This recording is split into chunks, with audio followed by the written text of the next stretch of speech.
Hey everybody, welcome back to the channel. It's me, Double D.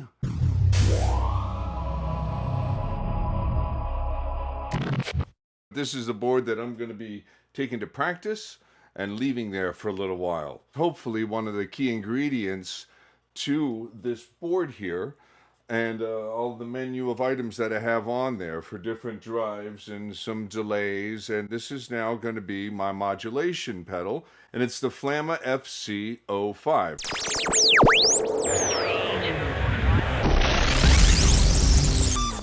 It's now my second Flamma pedal. I had the looper and drum pedal. I've had that. I did a video on that. I really like that pedal. I've heard nothing but good things about Flamma stuff. I'm going to save a little money and maybe check out their cabinet pedal, which really looks cool. So the Flamma modulation pedal comes with, let's see on the back, it says 11 high quality classic modulation effects, a durable metal shell, tiny, compact on-to-go size. On-to-go, so like a side of pickles. It's green. A side of jalapenos. Maybe this is spicy, right? Oh, let's see. We've got a whole food theme going on here. I think it's going to stop right there, though. Let's give this thing an unboxing. And real quick, so that I can just get it on that board. 11 effects. 11 modulation effects. So these are your warbles and your wavers and your this and your that's. You know, your chorus, your rotary, your flangers. This actually has an auto wah, but I believe it's not really the kind of auto wah that I like. So I'm not going to put this in front of my gains. I think I'm going to use it after, because what I use the most on here is chorus, flange, and phaser, and I tend to like that stuff after my distortion pedals, if you know what I mean.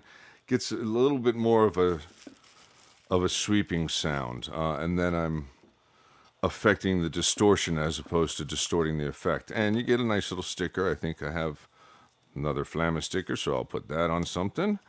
And a Kleenex-sized manual with the information. So the control is basically going to generally be the tone, but there's going to be a couple of times, or at least one or two other times, where the control button is going to function as something else. And then you have a speed, which is going to be either wah, wah, wah, or wah, wah, wah, wah, you know. And then your depth, which is going to be how much of that wah, wah kind of happens. I believe in the flanger, this control becomes maybe feedback.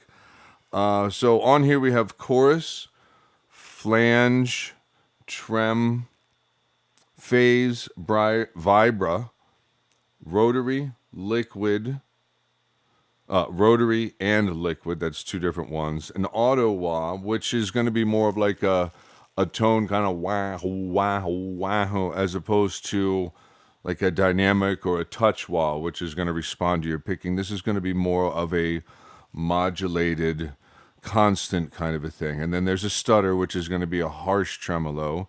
And then one of the most divisive effects, the ring modulator, followed up by one of the other most divisive effects, low bit. I probably won't ever really use those. I can run through them real quick just to hear them. But my big goal is to get this on the board, and I'm going to be using it for chorus and flanging sounds. That's my big goal. So I'm going to give a quick listen to the Flamma, and it's going to be going into the front end of the Jet City 333, which is a great amp. You know, I have my Soldano. That's a Hot Rod 50 plus XL, and it doesn't have the depth knob. And one of the reasons why I really like that this Jet City that I have is because it actually has a depth knob, and I can really dial in a good deep sound out of it. Plus, it's a combo. They do have head versions of that. But man, if you're on the Soldano kick and you can't afford the 30 watt amp, the head that's out right now, find one of these Jet City amps, because these are killer. And if you want that Soldano sound, that'll be great. But I'm going to be running it clean, pretty clean, on what is the crunch channel, but that's the cleaner of the two channels, and I have to keep it pretty clean in order to really get the drives, but then I can bring up the power amp section and bring it to life. And we'll take a listen to this Flamma pedal in its new home, the Flamma FC05. Okay, I got it on place on my board. It's small. I mean, it's like smaller than most of my mini pedals by a finger up top. It really fits perfectly in that little corner. It's probably not where exactly or where I want it in my signal chain, but for right now, it'll work. It's going to be post drives. So we'll hear some of these sounds just real quick, just to give you an idea of, first off, if I'm going to use it on this board or not. Because what I bought originally was a phaser, and I decided it sounded horrible. And, you know, I'd just get something that has at least maybe a couple of other sounds that I could use, spend another $15. And I'm glad I did. This looks good. It looks like a cool little thing. All right, let's get this plugged in and going.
So that was a listen through the clean sounds of my amp with all 11 settings. If you've made it this far, hey, you're a trooper. Thank you for listening to all 11 settings and me just kind of messing around with it and kind of feeling it out.